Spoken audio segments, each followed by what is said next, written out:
എനിക്ക് തോന്നുന്നത് സനീഷ, ഒന്നുകിൽ കേന്ദ്ര സർക്കാരിൻ്റെ ഒരു യൂണിയൻ ഗവൺമെൻറ്റിൻ്റെ ഒരു പദ്ധതി എന്ന നിലയ്ക്ക് ഗവർണർമാരെ വെച്ച് കൃത്യമായി ഈ സംസ്ഥാനങ്ങളിലൊക്കെ ഇടപെടുക എന്നുള്ളത്. അതല്ലെങ്കിൽ ഈ വരുന്നവരൊക്കെ ഇപ്പോൾ ഇസ്രയേലിന് ജയ് വിളിക്കുന്ന സോഷ്യൽ മീഡിയയിലെ കുറേ ആൾക്കാരുണ്ടല്ലോ, അവരുടെ ഒരു മനോനിലയുമായിട്ട് വരുന്ന ഒരാളുകളാണോ എന്ന സംശയവും തോന്നിപ്പോവുക. കാരണം എന്താണെന്ന് വെച്ച് കഴിഞ്ഞാൽ ഇന്ത്യ എടുക്കുന്ന നിലപാട് പോലുമല്ല ഇവർ നടപ്പാക്കാനിരിക്കുന്നത് എന്നുള്ളൊരു പ്രശ്നമുണ്ട്. ഇപ്പോൾ ഇവിടെ ഇദ്ദേഹം ആർലേക്കർ വന്നതിന് ശേഷം സംഭവിച്ച കാര്യങ്ങൾ നോക്കിയില്ലേ? ഒന്ന് കാവിക്കൊടി പിടിച്ച ഭാരതാംബയെ പൊതുപരിപാടിയിൽ അവതരിപ്പിക്കാൻ ശ്രമിക്കുന്നു. അദ്ദേഹം അവിടെ അദ്ദേഹത്തിൻ്റെ ഔദ്യോഗിക വസതിയിൽ ഈ പറയുന്ന നേതാക്കന്മാരുടെയൊക്കെ ചിത്രങ്ങൾ കൊണ്ടുവയ്ക്കുന്നു. ഇവിടെ സാക്ഷരതയുണ്ട്, പക്ഷേ വിദ്യാഭ്യാസം ഇല്ല എന്നാണ് അദ്ദേഹം പറയുന്നത്. അദ്ദേഹം വിദ്യാഭ്യാസം എന്ന് ഉദ്ദേശിക്കുന്നത് എന്താണ്?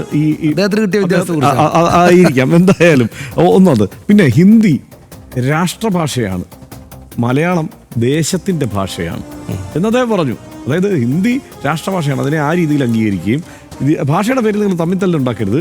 പക്ഷെ അപ്പോൾ പറഞ്ഞു വയ്ക്കുന്നത് എന്താണ്? ഹിന്ദി രാഷ്ട്രഭാഷ. അങ്ങനെയല്ലല്ലോ. ഈ രാജ്യത്ത് ഈ ഒരു രാഷ്ട്രഭാഷ എന്ന നിലയ്ക്ക് അതിനെ അവതരിപ്പിക്കാൻ നമുക്ക് പറ്റില്ല. അത് മാത്രമല്ല, അതായത് കഴിഞ്ഞ ദിവസം ഈ ഭാരതാംബയുടെ കൂടെയുള്ള ഇന്ത്യയുടെ ഒരു മാപ്പ് ഉണ്ടല്ലോ, അത് ആദ്യ ദിവസം കണ്ടപ്പോൾ തന്നെ അത് ശരിക്കുമുള്ള നമ്മുടെ ഇന്ത്യയുടെ മാപ്പ് പോലെ അല്ല. അതായത് അല്ലെങ്കിൽ തന്നെ ഒരു സാധാരണ പൗരനാണെങ്കിൽ പോലും നമ്മുടെ രാഷ്ട്രത്തിന്റെ മാപ്പ് ശരിയാം വിധം വരച്ചതല്ലാതെ പ്രദർശിപ്പിച്ച പ്രശ്നമാണ്, പബ്ലിഷ് ചെയ്താൽ പ്രശ്നമാണ്.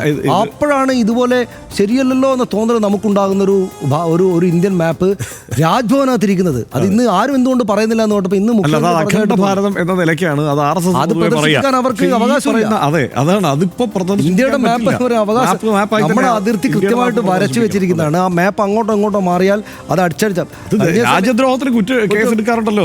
ഈ എന്താണ് കാശ്മീരിന്റെ തല കുറച്ച് മാറിയിരുന്നാൽ അതാണ് ഒരു പബ്ലിക് ഓഫീസിനകത്ത് രാജ്ഭവൻ പോലൊരു സ്ഥലത്ത് ഇന്ത്യയുടെ എല്ലാത്തിനും മാപ്പ് എടുത്ത് വെച്ചിരിക്കുകയാണ് അദ്ദേഹം. അതെ, അത് മാത്രമല്ല, ഇതിനുശേഷം ഗവർണർമാർക്ക് ഈ ബില്ലുകളിൽ സമയപരിധി നിശ്ചയിച്ച സുപ്രീം കോടതിയുടെ തീരുമാനത്തോട് പലരും പല രീതിയിൽ പ്രതികരിച്ചു. പക്ഷേ വളരെ സൂക്ഷ്മമായി ഏറ്റവും നിശിതമായി സുപ്രീം കോടതി ആദ്യം വിമർശിച്ചയാൾ ആർലേക്കറാണ്.